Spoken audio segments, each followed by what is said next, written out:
Hello, everyone. Today is Tuesday, February the 3rd. I'm Bruce Turner in Lynchburg, Virginia. I'm Jeff Zayas in Napa, California. And I'm Robert Taylor in New Orleans, Louisiana. Hey, everyone. I'm Duke Carrico, and on this edition of Tech and Coffee's Android Journal, look out, Uber. Here comes Google Taxi.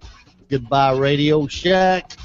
Hey, and we review the Asus ZenWatch. Hey, gang. Welcome to episode 88. 88. Snowman. Yeah. Snowman. So, everybody having a great week? Yeah. It's like 71 degrees here. It's beautiful today. And sunny. Lucky dog. Lucky dog. It is lucky. Yeah, it's been windy here, man. It's been miserable. Hey, gang, just want to remind everyone that if you'll use the hashtag and coffee on Twitter, we'll take your questions. Also, we've got the Q&A app open, so hey, talk to us, man, especially when we get into the hardware review this week. So, guys, let's talk a little bit about Android. First of all, there's a report coming out of Bloomberg, guys, that Google is going to get into the taxi business. They're going to offer services like Uber and Lyft currently are, but this is going to be with their self-driving cars. I found this interesting because, you know, Google's been a major backer of the Uber service. I think they've invested something like $250, $260 million into the service. And, well, Jeff, I'm just going to start with you, man. Good move. You know, I guess the way I understand the way this works, they already have an existing app that their employees use for their employees. Kind of like, you know, the Google Hangouts were something that only was a Google product, and then they brought it out.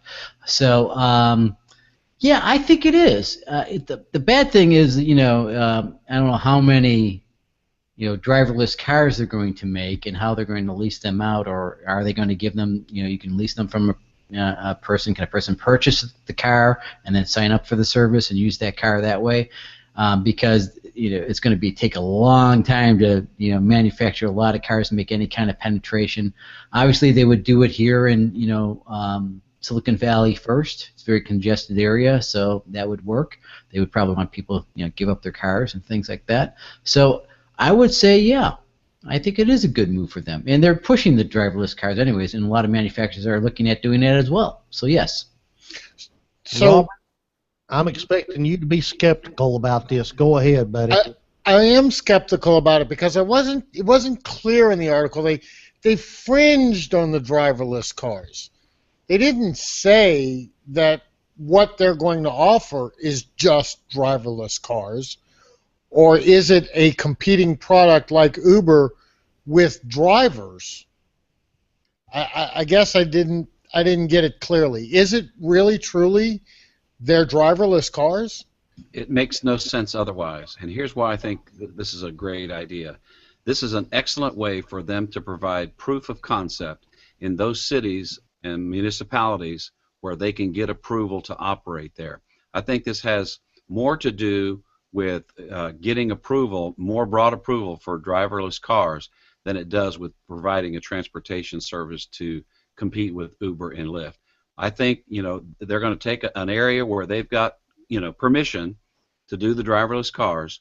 It doesn't matter how many cars they build, as long as they build enough to service this area, build a track record, and make it a proven thing, and then I think it just explodes from there. This is a great move for Google if they want to get this to driverless car concept to go anywhere in the rest of the country. So then I got to ask this question. Taxi cab drivers are in absolute up in arms over Uber and Lyft. Mm-hmm. What do you think is going to happen when it comes to the driverless car? They're going to go nuts. And we've already got rumblings here where I live that they're saying, you know, they're not even sure they want to allow driverless cars in the state at this point. So, I mean, they're going to bog this thing down with safety regulations and testing and everything else, that it's going to be years and years before we see a driverless car here. It's going to be harder for them to bog down the legislation if they can prove that it's working in 2 or 3 municipalities out there on the West Coast somewhere. Yeah, and you know, and I hate to say this, you guys are going to hate this comment, but the California kind of leads the nation sometimes, and like EPA and certain things, and this is just another point of what? No, I'm just saying, it's like the 5th largest economy in the world or something. It's crazy, right? Or 10th, whatever it is. So they're going to do it, and they're going to do it in the Silicon Valley area, and it'll just kind of work its way out. Do you think Uber and Lyft are nervous about this? Anybody? Not so much now, but ultimately I think they would have some concerns. But listen, wouldn't Uber and Lyft maybe be interested in grabbing onto driverless cars? Would they be able to? Would that improve their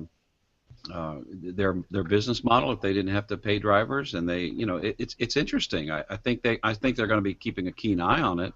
But I don't think they have a right to be nervous at this particular stage. And since Google has a board member on Uber, right? They probably had some kind of conversations about this. I mean, it's not. I don't think it's it's going behind their backs or anything. I think there might be, like Bruce said, they might be an interest in. I don't know how many billions that Uber has, but they can purchase a certain amount of vehicles and seed a marketplace, like in like say New York City, Los Angeles, San Francisco, major metropolitan areas. It makes sense. It's definitely going to be interesting to watch, and I'm sure we're going to be talking more about it as we learn more about it, because at this point there's a whole lot of unknowns. But yeah, let's keep our eye on this one, guys. This one's going to be fun. And looking at this picture, Jeff, I can just say, if you're looking at the picture on the article like I am, it shows a woman sitting in there. I could just see Governor Jerry Brown, Moonbeam, sitting in one of these things. It would be the new governor car, Moonbeam Mobile. The Governator. The Governator. Hey, guys, we learned yesterday that Radio Shack's going to file Chapter 11 bankruptcy. And again, Bloomberg is saying that both Amazon and Radio Shack seem to be interested in purchasing these Radio Shack brick and mortar stores. I'm sure that not all of them. It's Sprint, and... Oh, did I say, what did I say? You said Radio Shack and Amazon. It's Sprint. Oh, I'm sorry. Yes, I meant Sprint. Thank you, Jeff. You're welcome. Yes, Sprint and Amazon. And, Amazon, I can see why they want to do this, because they've got a lot of hardware-based products now. Their Fire line, their Kindle line. They've got, what's the little speaker? I forgot what they've called it. My mind just went blank. Echo. Thank you. Mm-hmm. Yeah, so they've got some products. Most people know Amazon for their services. But I guess, Bruce, talk to me about this, man. What do you think? Does this make sense for Amazon to present itself in this fashion? Yeah, it makes a ton of sense. Both for Sprint, who wants to have some of these stores. There's a Sprint right off of Timberlake Road where I live. There's a Sprint store, and it's a little storefront thing. You got a Sprint sign.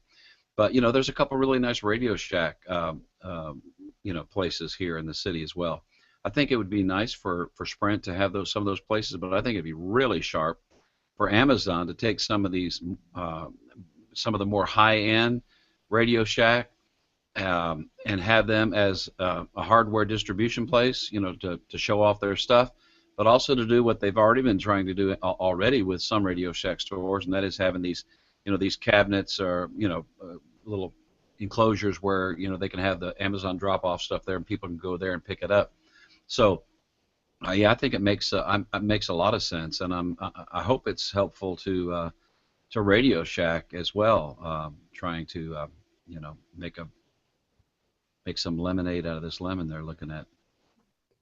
Yeah, I don't think any of us were surprised to hear this Radio Shack announcement. I think we all saw it coming. They've been struggling for the really the last 3 years. Robert, your comments and thoughts. Well, you mentioned that they've been struggling for the last 3 years, and that's true. The thing that I noticed is that the stock exchange, New York Stock Exchange today, said no more trading, and once that happens, I mean, it's all over but the crying. So obviously they're either going to vanish from the face of the earth, or they're going to have to be repurposed by somebody else.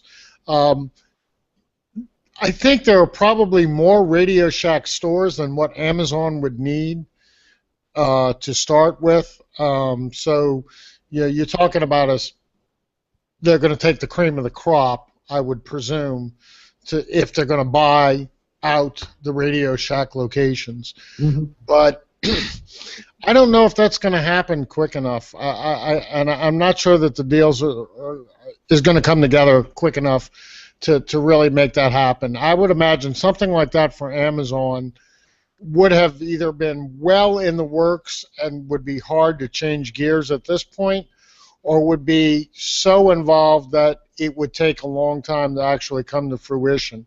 So, given that Radio Shacks are generally not buildings that are owned by Radio Shack, they're leased outlet locations, those leases are going to evaporate, the retail stores are going to close up, and they're going to go away.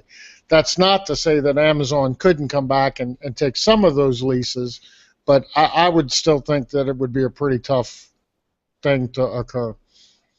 Yeah, I agree with you guys. I think, there's a lot of Radio Shacks that, they're older buildings. They've been run down. I can't see Amazon or Sprint really wanting them. But, there's a whole lot of Radio Shacks that are close to Apple stores and Dick's Sporting Goods and Best Buys. And I would think that that's going to be the real estate that Amazon wants to be in. My question is, even though these Radio Shacks are traditionally fairly small stores when you talk about square footage, does Amazon really have enough products to fill those stores?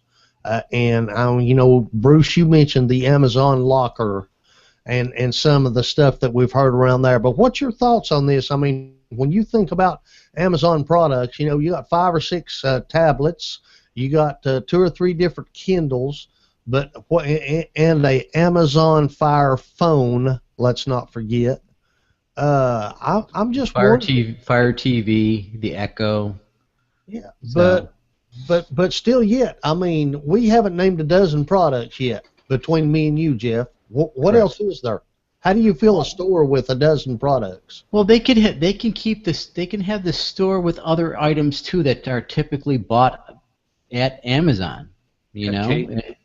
Cases for all these, all kinds Things of accessories. Like yep. Then there's the whole idea of what that article brings out about the possibility of a co-branded store where it's Sprint and Amazon, where you've got several Sprint phones. I think having people who could demonstrate these Kindle devices would be really good. I mean, you go into an Office Supply or Staples or something like that, and you look at them and you turn them on, but it's really hard to get a presentation. So having somebody that was qualified to demonstrate those, I think that could be helpful. Yeah, and I think it's also, they could be mini distribution points as well, because Amazon's trying to get into that 1 hour same day delivery, and that might be a place for them to common things that people buy that they know in that area that they can keep on the truck or guaranteed delivery in that day. There might be things that they can keep in these Amazon lockers or mini distribution points that the drivers can come and pick them up and deliver them really quick, and it's already in place, right? No, Jeff, you're totally wrong. There's no way you can do real-time inventory in a store with the square footage of a Radio Shack. There's no way. Well, there's some of them are bigger than I know the ones that are owned by the Radio Shack, or for example, in the older strip malls, they are pretty big buildings. They're not that small. No way, Jeff. They're not like malls. I'll just say this from a personal experience. I knew of one location, one retail store, okay, and they strove to have real-time inventory within 24 hours, okay? They had 300 locations across the country. Their distribution points in each state were better than 65,000 square feet. Yeah, For only 300 stores. Well, yeah, I Can you mean, imagine what the square footage would be for something like Amazon to have real-time inventory? but You not know, not there's no way not. to do But it. it's just going to be on products that are ordered that they know with their intelligence, like paper products or whatever they're selling, that they need that they're going to push through this amount from this area. It would be it wouldn't be that big of a leap for them to do that, in my mind. I'll disagree with you, because that's what we do. The primary focus on this is the same-day delivery service Yeah. functionality. Yep. But even the same-day delivery service for this other retail location that I'm talking about, their warehouse for distributions were in the tens of thousands of square feet. How do you do it in a 1,500 square foot Radio Shack store? It's practically impossible to do it for same-day delivery. It's practically impossible. There's not enough square footage there. You better bet if they're going to do something with Radio Shack, you mentioned the co-branded store, I can see that right away. I can see that with Sprint having a cell phone location with accessories for that, and of course the Amazon branded products that gives them a presence and a purpose that you could fit in the average Radio Shack size store. I don't know of a single Radio Shack store that I've ever been in that was more than strip mall sized outlet. Never. Oh, I've been in larger ones than that. Definitely. I'm not saying they don't exist. I'm just saying that they are few and far in between. The vast majority are strip malls. I think what this is going to look like retail-wise is this very well could happen. Okay, it's certainly it could happen. But with that said, I think what's going to happen is like, what do you got, like 3,200 Radio Shack stores now? And I think when all the smoke clears, you might have 400 or 500. Okay? Yeah, I just don't see Amazon in Kingsport, Tennessee, by the Best Buy. I'm sorry, I just don't see it happening. Yeah, according to the article, there's 4,000 plus stores, Radio Shack stores, and roughly half of them might be allocated to Sprint and Radio Shack in a co-branded or a single pop-up store kind of environment. So. And here's a thought: it would be easier and safer to land an Amazon drone on the rooftop of an Amazon Radio Shack store than it would be in a neighborhood. A good point. All right, hey guys, this one was a shocker for me. We're all aware of Cyanogen and their Amazon. I hate to call it a fork because Google lets them have Play services on it, but they're basically modding the Android platform, and got a lot of exposure with the company OnePlus for its OnePlus One. But since then, there's been a lot of things going wrong both with OnePlus and Cyanogen. This week we learned that they've got a major backer, and that is Microsoft. First of all, Cyanogen is valued in the hundreds of millions of dollars. Microsoft's going to be a minority investor, and they are investing major bucks to make this happen, and I really see this to have the potential to disrupt Google's entire Android platform. I'm not saying it's going to be easy, but if anybody can do this, it would be a company like Microsoft pushing a product like Cyanogen. Robert, would you agree with that? There's probably no doubt. One of the things that shocked me, though, that CyanogenMod was worth what they're saying it's worth. I had no idea that it was that large. And I actually thought that Microsoft was going to be the big fish. And I'm like, yeah, that would disrupt Google. But now, looking at the article, reading through the things, and that, minority investor at $70 million, minority investor? Well, if they're that big, and they do have Microsoft behind them, you're talking about there is a ripple in the force. Bruce, do you have any thoughts on this? Yeah, I mean it's going to be interesting. You know, I'm sure this didn't take Google by surprise. They've had their eye on Cyanogen and other similar things out there. But it does put Microsoft in the game. You know, they've got their own platform, Windows Phone, but it's not very dominant. Even though there are people like Leo Laporte said he loves it. And if you got a Windows Phone that's running 8.1, you'll get a free update to Windows 10. But maybe they're trying to hedge their bet on the Windows phones. So it's a Trojan horse. Mm-hmm. It's the way that Microsoft can get in, appease the developers that develop on Windows products or Windows phones, and maybe have an avenue to get those apps into a larger market such as Android. And this is a way for them to kind of do that, kind of backdoor that production and app development, and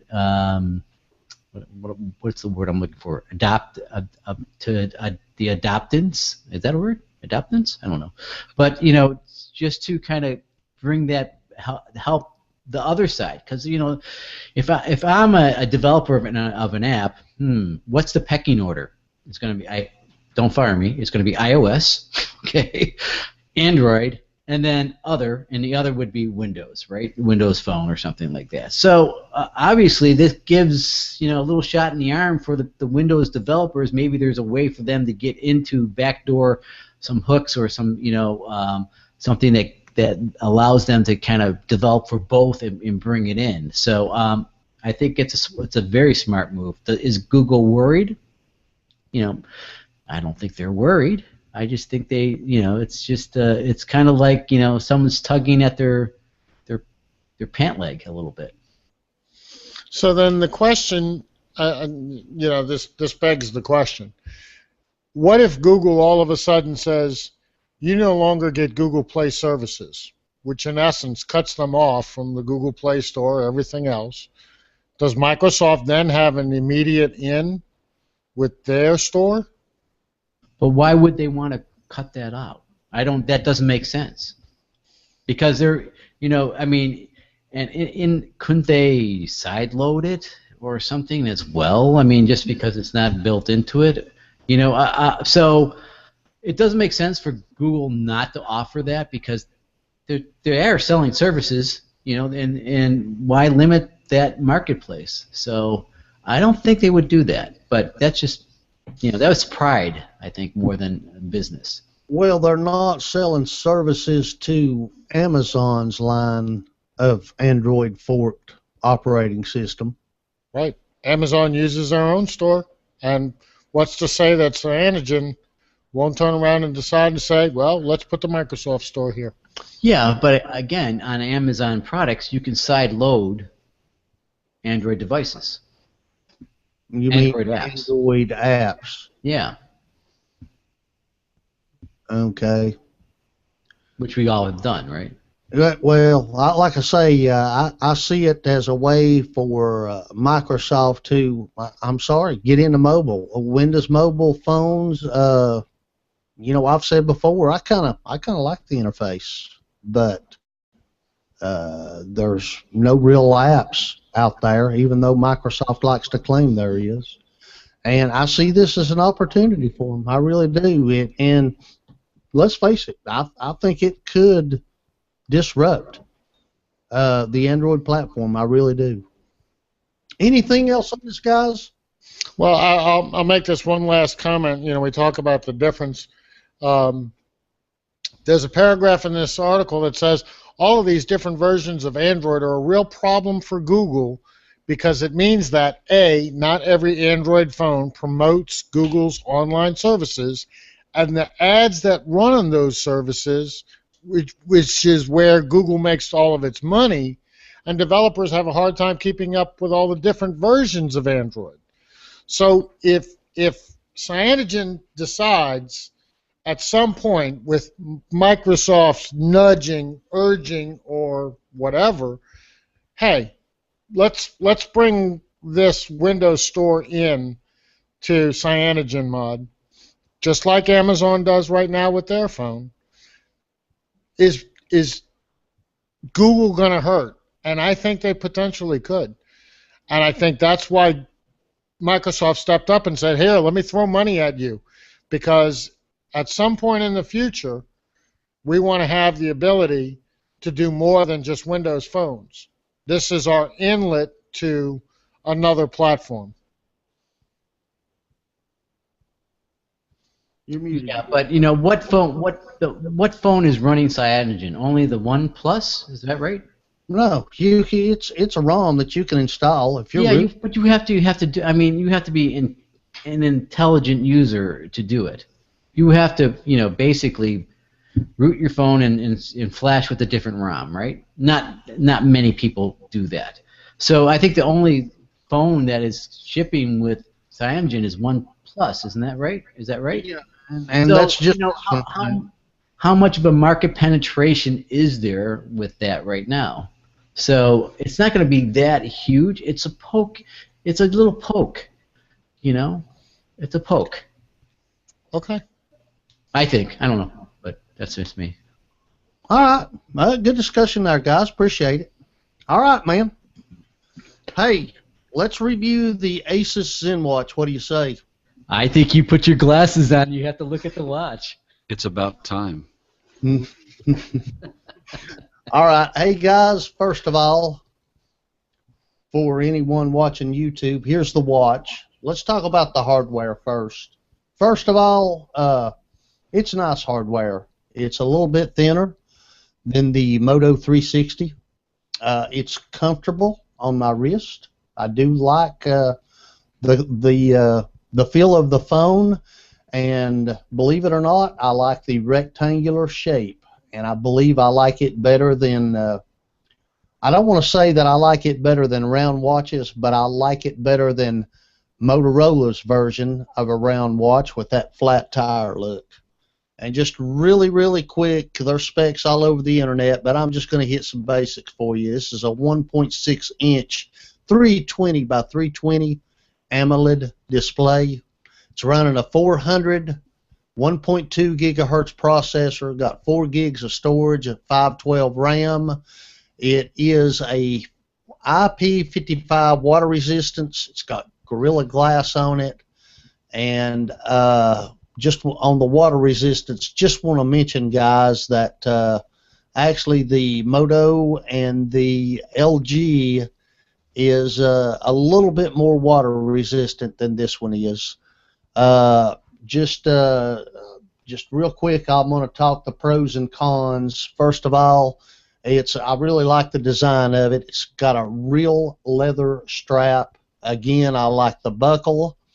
Let's talk about the cons a little bit. This is the biggest con, and yes, the biggest con that I've got is this little charging dock is very, very, I just think it's ill-designed. You actually take the watch and you put it into the dock. You've got this charging micro USB cable, and it's just kind of awkward. There's no good way to lay it or display it when it's in the charging dock. So that's a big complaint that I have, just not on the watch itself, but on the way that you charge it. Okay? Now then, I am going to talk just a little bit. Let's talk about the way that it operates. And here's a couple of things that I really like about it. Here's a watch face that I've got up. This is a Mickey Mouse watch face, and if I wanted to change the look of this, all I have to do is, oops, there you go. And I've got several watch faces out here. Guys, there's all kinds of watch faces on the web for free. There's great sites where people are designing their own and offering them up. They're easy to install.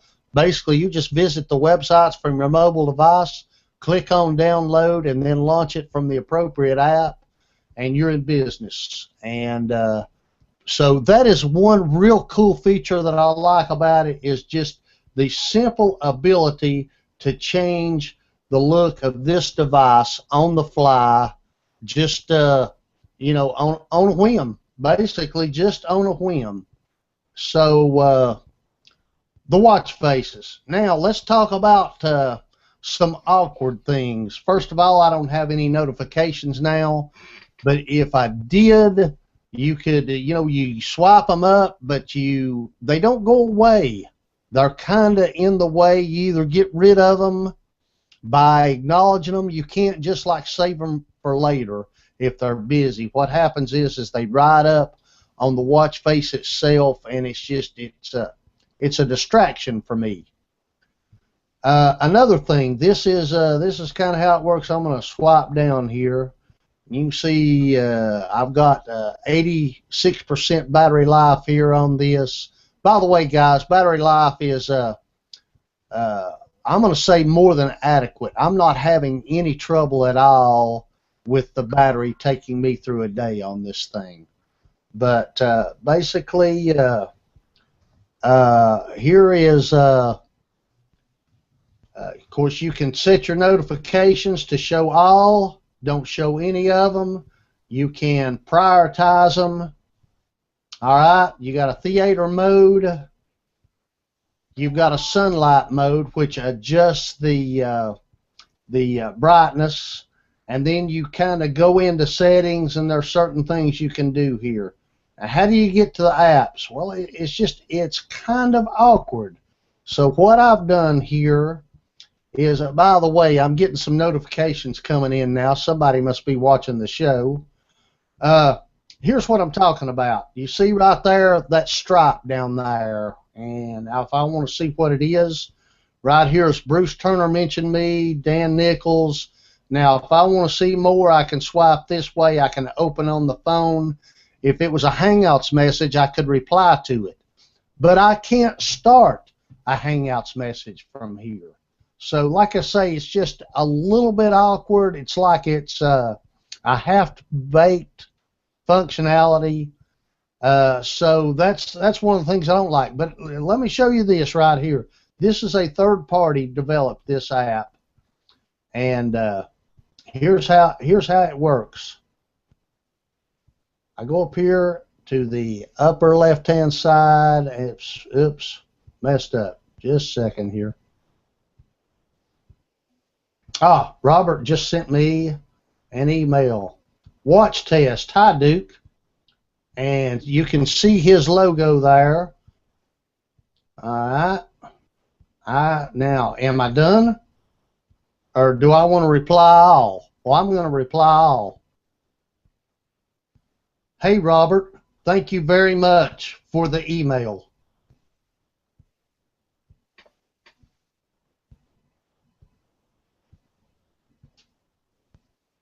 And Robert just got that back.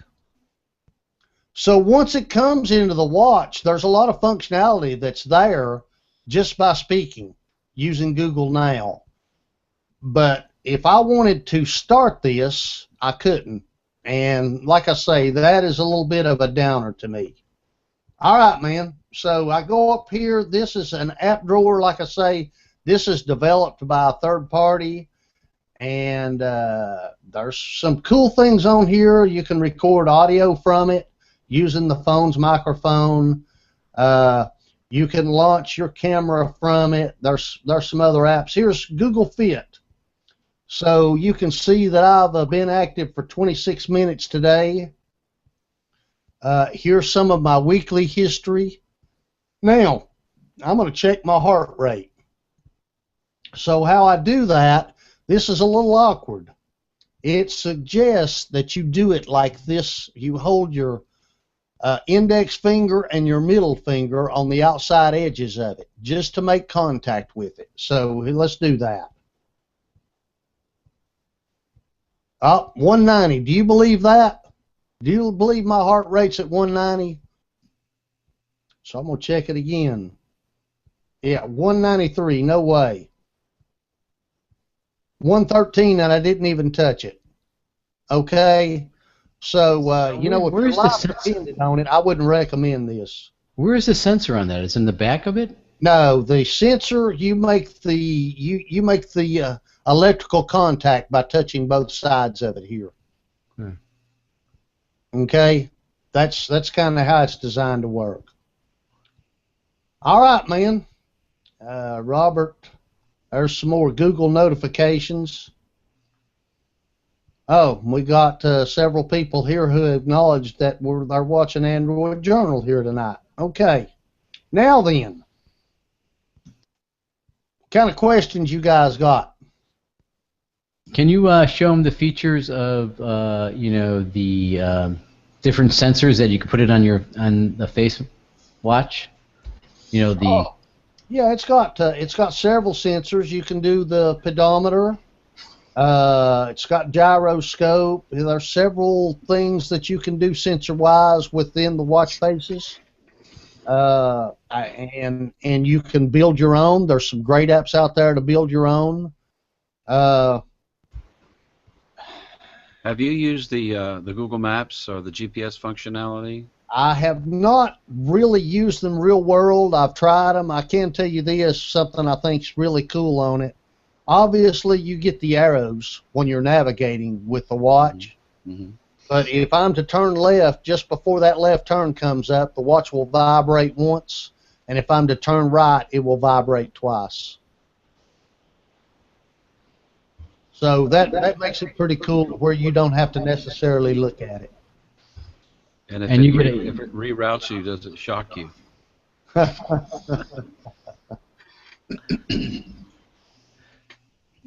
Okay, this is what I'm going to say about this, guys. First of all, I do like the watch, and there's a coolness factor to it, you know.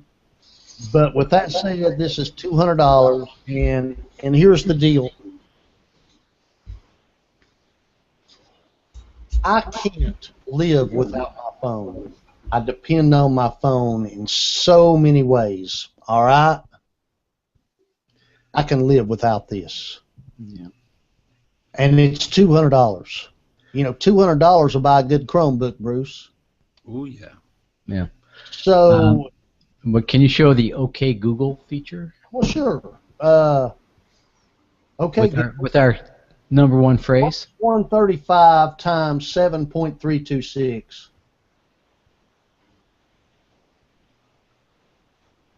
That did not happen. Okay, Google. What is 135 times 6.927?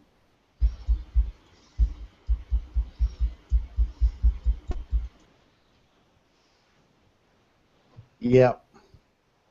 6.97 is what it heard from my redneck accent. Okay, yeah. Google. How old is Pamela Anderson?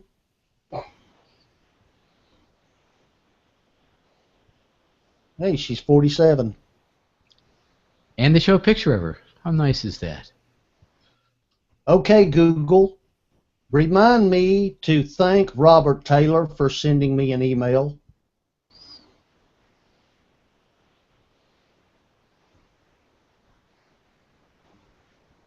Tomorrow.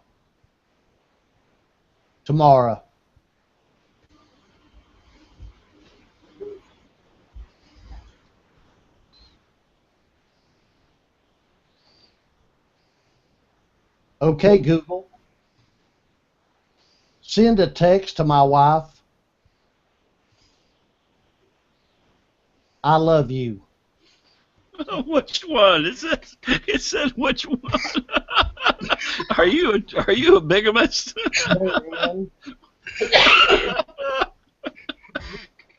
See, now it's calling Jane Ann. Yeah. Which one? Oh, it's asking which number. Not my wife, which number. Okay. So, yeah, that's some of the functionality that's there. It really depends on you speaking to the phone a lot. The text recognition is, the voice recognition is pretty good. All in all, it's you know, if you've used it on your computer or your mobile devices, you know what I'm talking about. So, but, Good. I'm sorry, Bruce. Could you put it on your wrist and let us see what it looks like on your wrist? Yes. Let me do it this way right here, if I can. And while you're doing that, when you're playing around this and driving, do you find yourself more distracted using the watch and trying to look at it, or your phone?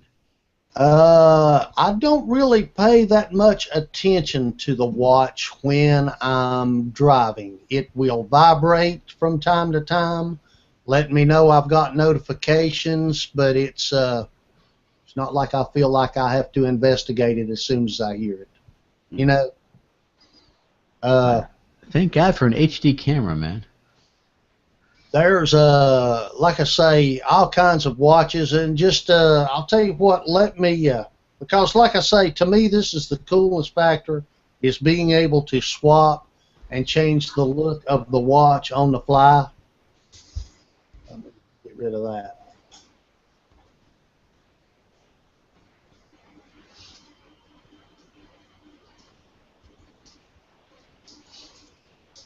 There's all my Google Now cards coming in, Flipboard.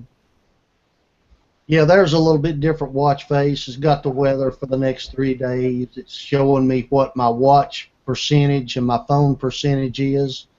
That's when it changes color, it's going into battery saver mode. So you can still see, I can still look down and get the information from my watch. It's just not as bright. But when I see it bright, I touch it. Actually, I think it looks better in night mode, battery saving mode. It looks easier to read. And since we're doing that, just let me do this right here. Got a couple of apps here on show you on my phone. This one actually that I'm going to show you is not my favorite one. Here, let's see. This is called Facer. And you can see right here, this is one of the apps that I've sent to Facer. I'm going to go back here. And these are watches that I have installed. So I'm going to pick one out here that I want to see. Here's one. I'll pick this one. And you can watch right here how this works. I am going to send this to my phone.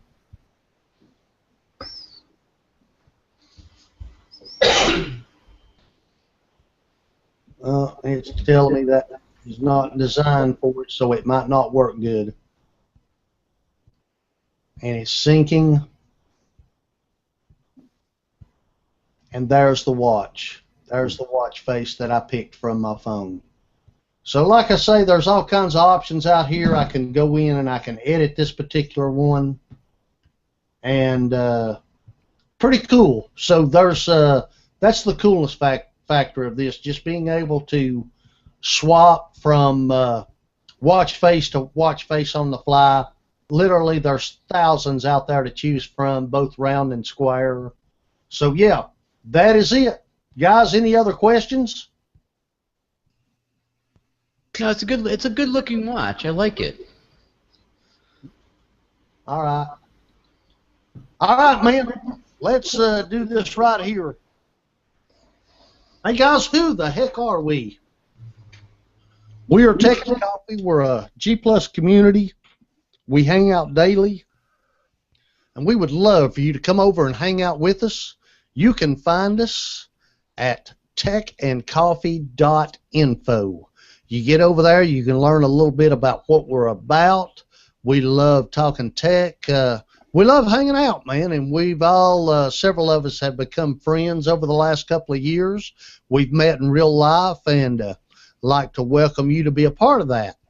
You can follow us on Twitter and Facebook at Tech and Coffee 1. Follow us at YouTube, Tech and Coffee. Hey, our favorite social network is Google+. Check us out there. Search for Tech and Coffee. Look for that TNC logo. This podcast and others soon to come can be found on Stitcher Radio, iTunes, and just recently Player FM. Hey guys, you can tweet us using the hashtag #TechandCoffee. Questions, comments, and snide remarks, AJ at techandcoffee.info. Hey, Bruce, let's talk about some apps. What do you got for us, man? All right. My app of the week is Microsoft Outlook Preview. I'm showing you now the site on the Google Play Store. Let me just say, I think Microsoft is kind of like a sleeping giant who's been awoken. What they're doing with Windows 10 and some of the other things they're doing, like we talked about tonight with Cyanogen, I think they're just really trying to step up their game. Now, this is not to be confused with Microsoft Outlook OWA. That's an online web app. But this is Microsoft Outlook Preview. It was only released on January the 30th, and so I've been playing around with it. It's got 9,169 people who have reviewed it. It's got 4 stars so far. So let me share with you another screen share and show you the app that's actually running on my phone. Now, this is running on my Samsung Galaxy Alpha, and I'm doing it in horizontal mode to make it look a little bit easier to you, and you can see it's 29 degrees here in Lynchburg, Virginia. I will first tell you that it was very, very easy to set up. Now, one of the reasons I wanted to try this is because there's the stock email app on this phone that comes with most phones. Then, of course, there's the Gmail app.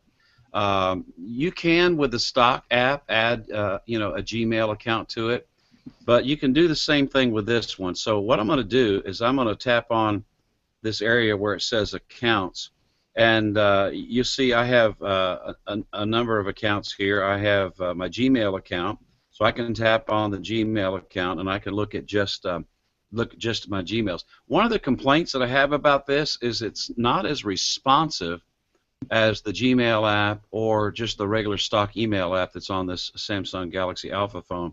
It seems like it takes a while. So I'm going to click on this particular email. This was an email earlier today with my wife, and her dad used to travel a lot.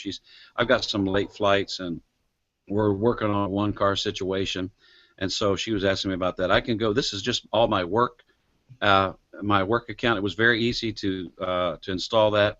Or I can go and do all accounts, and I can see both my Gmail and my other accounts here. Now, if I tap and hold on any one of these, it will grab it. And once I tap and hold and grab one, then I can click and grab others, and then I have an opportunity to delete them.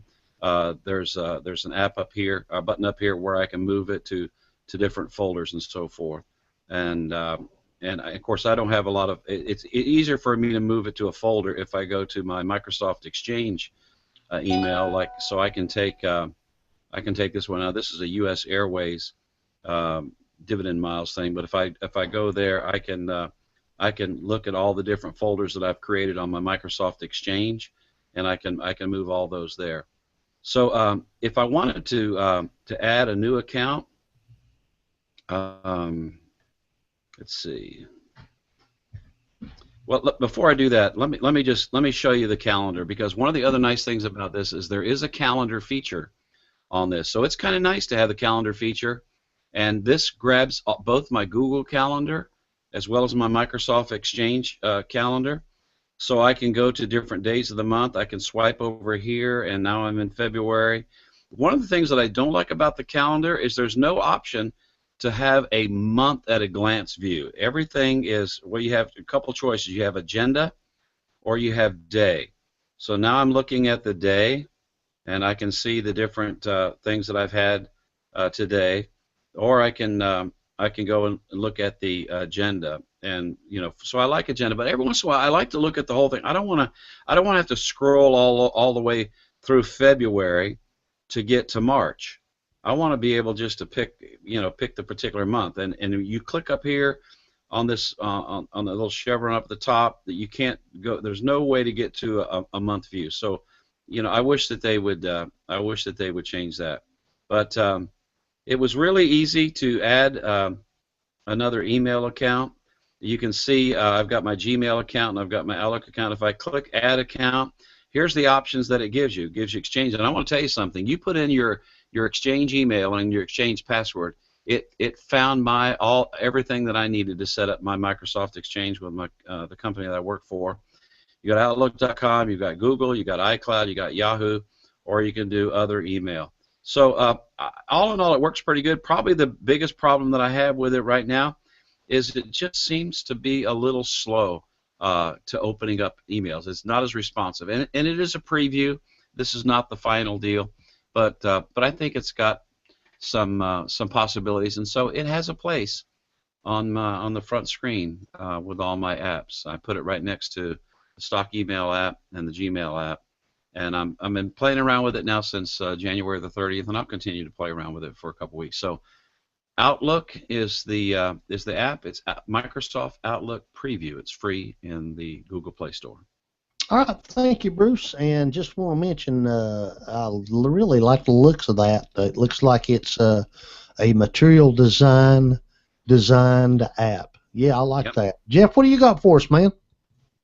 Well, actually, I have an update, and let me do a couple things. Hopefully, this will work. If not, then we have to go back to the old-fashioned way. But everyone knows I have something called the Razr Max that I've been sticking with this phone for over 4 years. And I love the phone. I love the format. I love everything about the phone. But it was slowly turning into a dog. And when I mean dog, I mean bow wow. So it was running really slow, very frustrating, and things like that. So what I did is a long time ago, I think Robert, Matt Janey, and myself, we kind of rooted our phones all at the same time in a Hangout. It was great.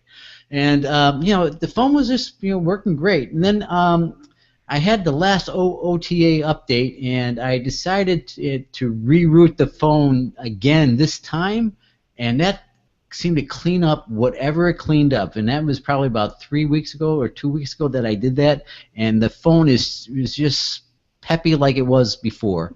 When I scroll through the screens, it is really fast, fluid. Everything works really well. The apps fire up quickly. So it's amazing if you have a Razr Max phone and you're having it slow down and you just don't know why. You've been using CleanMaster and all these other things. I highly suggest getting razorblade.zip from wherever you get it from. I happened to download it from this one site, and I just rerouted my phone. It cleaned it all up. And you run the risk of it, something strange happening. But for me, it's look how it's very responsive. Look how quick that app came up. My God! So yes, do I still like my Razr Max? Am I looking at another phone? Yes, I am. But this is like putting new air in the tires. I'm getting really good gas mileage now, so I'm keeping the phone for a little bit. But just if your Razr Max is slowing down, root your phone, clean up the system cache, whatever it does. It has been working fine for me for about 3 weeks since I have done it. It hasn't slowed down at all. Amazing, amazing. Very good, Jeff. Very good. Thanks, man. Rob, what you got? Well, this week, I don't know whether to call this an app opinion that says, yeah, go do it, or it's like, what were they thinking? Because this is one of those apps that does both things. It does stuff really good, and then it's got some really bad parts to it. So I'm going to share my screen with you. And while I'm doing that, I will tell you that how this all started was I had a bit of a run-in with Office Depot this last month. I won't bore you with all the details, but bottom line, their reward program is just garbage. It's really, really bad, and it's difficult to navigate through. In trying to deal with all of that, I basically downloaded the Office Depot app. And I'll start with the things that kind of impressed me, okay? The app is fairly clean. I'm not a big fan of big retail store apps because obviously the only thing they're there to do is what? Sell you something. That's what they're there for. And, if that's what you're doing, this app does that really well. If you need to go find a product, you need to find a hard drive or an SSD or memory, this app will help you get to that relatively quickly.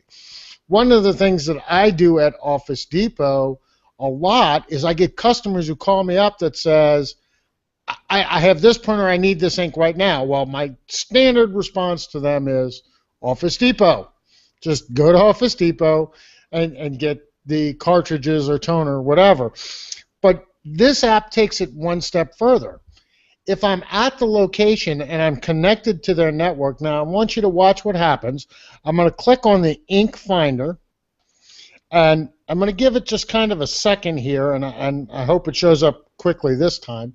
You have where you can search by brand, by printer, by recent printers, but did you notice what it did here at the bottom? It actually scanned my network, located all my network printers, and now gives me the option to go buy the cartridges for those printers right there. I thought that was just the coolest thing. No searching by brand or cartridge number or anything else. Oh, let me go look and see what you got. I find what you got. Here's where you can just click on it, and you can go buy those cartridges. So I'm going to click on the 4150, and there are all the cartridges. They just popped right up. Now, it does take a second for all of it because there's quite a bit. There's a number of cartridges here for this particular model printer, but it works really, really well. And I'm just impressed that this app does some of these things so well. There's my orders, like if you have an Office Depot account, as I said when I began this, I order from Office Depot a lot, and I'm a member of their rewards program. So keeping track of my orders is kind of important to me, and this app does an excellent job of it. Unfortunately, they themselves don't do so good of keeping track of your points, but that's the time for another story. So what don't I like about this app? Well, if you take a look right at second from the bottom, can you read what that says? Gift card, Come on, guys. You can't spell balance? And I found 5 different locations where their menu items were misspelled. That's shameful. If you can get hunting on a network to find the printer right, you think you could actually spell your menu choices correctly. It's shameful to see something like this. So, again, this is my app for this week. If you're an Office Depot shopper and you want something in your pocket, another thing that it has that I don't have time to demo to you tonight, they actually do have a scanner. Of course, what the scanner does is shows you their inventory, their product. It's not like you can compare.